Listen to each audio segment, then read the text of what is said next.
Guys, it's me. I'm back. Took a couple days off because I'll get into that later. But I wanted to talk about something I came across on YouTube. Uh, this comedian that calls herself, or her name is Nicole Arbour, and she has many skits out. Dear fat people, dear Chinese, dear transgender, dear black people, if I didn't say that already. And while she claims she's trying to prove a point and get people to see the truth, she's shaming them. She's, in dear fat people, she's absolutely fat shaming them, even though she says that that doesn't exist. That we just made it up. Fat people made it up. Uh, Black people, she really starts going towards the men. And even though, again, some of the things she says are true, like for instance, a black person getting arrested for something and a white person doing the same crime doesn't get arrested or gets released. I see that and I know that's true. But the way she says things, to me, is very offensive. You'll have to watch her. You'll have to go and look her up and see what you think about her. In her Dear Fat People, she talks about being lazy and eating junk and stuff like that. Well, not everybody is having a problem with their weight because they are just lazy, sitting around eating sweets and junk food and not doing anything, not exercising or trying. Yes, there are people that are doing that. Believe me, I know. But there are also people who cannot help the fact that they're heavy or they're gaining weight. There's thyroid problems. There's other kind of problems. And the way she goes about it is she's very insulting. She'll say something like, the fat people are going to get mad at her. What are we gonna do? Chase her? She could get away. She could walk at a slow pace and get away from us. It's just stupid stuff like that. She's really kind of nasty, whether she's telling the truth or not. And like I said, there are points that she does make that are true. She could do it in a different way, a better way. And she doesn't. She does it by insulting and calling it comedy. Check her out. Her name is Nicole Arbour, Arbhor, I think. She's been kind of silent for a while. She's a very outspoken, very offensive person, in my opinion again. Look her up, check her out, and see what you think, and let me know in the comments.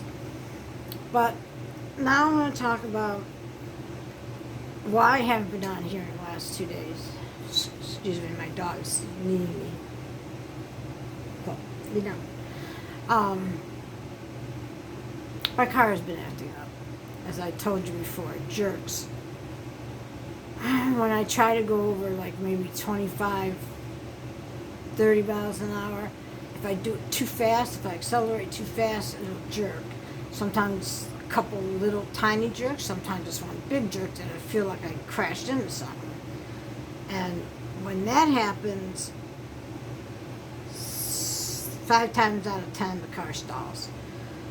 So I took it in to the corner shop. They were going to run a diagnostic on it, but they ran it 3 or 4 different times, and of course it didn't happen to them. That's how it always is. It just didn't happen.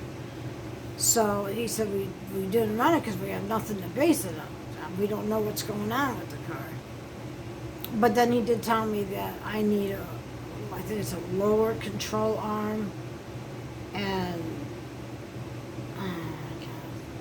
ball bearings or something. And he showed me my wheel. It's got play in it. He put it up on jack and he's moving it back and forth. I said, is that dangerous? He says, it's always dangerous. So that's going to be, just that one problem is going to be $274, which I don't have. I have $10. I do delivery, and that's how I make my money, by using my own vehicle.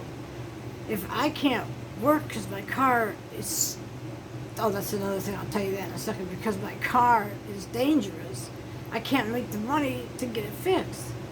So yesterday, I was at the gas station, right after I left them. I went to the gas station, got my stuff, went to start my car, nothing. No click, no sound, no lights.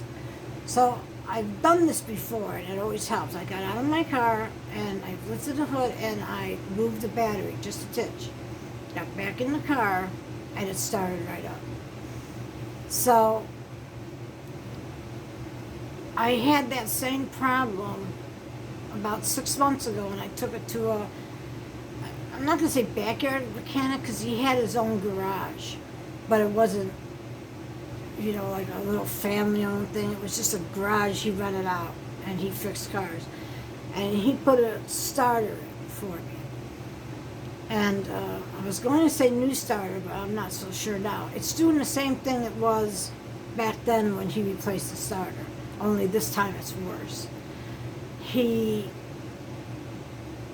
think he went to pull apart here where we are and got a used starter from a car, not knowing whether it was really good or not, because how could he tell? So anyway, I started to work today because I really need to get that money. I can make $60, $70 a day, and that'll help me start getting things done little by little. Well, I got in the car, and it wouldn't do anything again. I went out, I wiggled the battery, it came back in, it just clicked. Didn't do anything. Went back, wiggled it again, same thing happened. I got pissed, slammed the door, and then I remembered the keys were in. I opened the door, and now I hear the alarm going off that the keys are in ignition. So I started. So slamming the door did something to make the car start. I go and do my first delivery. I go to the store, I turn off the car, scared to death it's not going to start. Come back, sure enough, it doesn't start. I have to wiggle the battery. And once I wiggle the battery, it starts up. So I don't know what's wrong with it, and I don't know what to fix first. Fix that problem first, or fix the ball joints and control arm that he says is dangerous. I have no idea. I don't have anybody around me that knows anything about cars. I don't, so I'm kind of screwed either way. So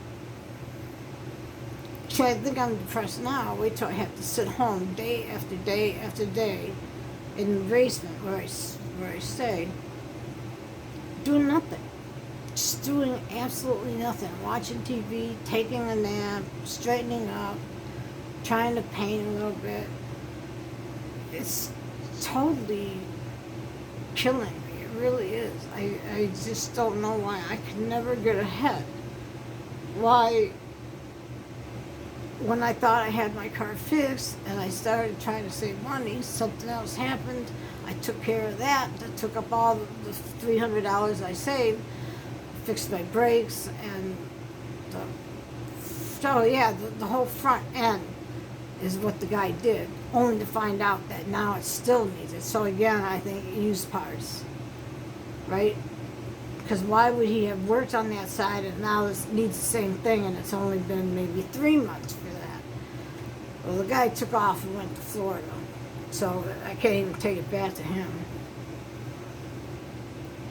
So I'm in a dilemma. I don't know what to do. I can't borrow anybody's car. I might be able to make $50, $60 a day, but I'd have to rent a car, and renting a car would probably be at least, I would say, $30, $40 a day. So it's like working for almost nothing, because you got to put the gas in. I don't know. I'm tired. I'm just so tired of never getting where I am comfortable. I'm comfortable for maybe 2-3 weeks, and then bang, something happens. And I know there's a lot of people out there in the same boat. I understand that. I just can't handle it as easily. I can't take it as easily. I'm 64. Well, I'll be 64 next month, September. I should be kind of enjoying this time, like relaxing, maybe taking mini vacations, or just doing something. Joining a bowling league. I could never bowl now. And I just, I don't understand. I'm not going to bore you with my worries and my depressions. I just want to jump on and talk about that Nicole Arbour. You guys check it out. Let me know what you think of her. Is she right or is she wrong? Is she right but is saying it the wrong way?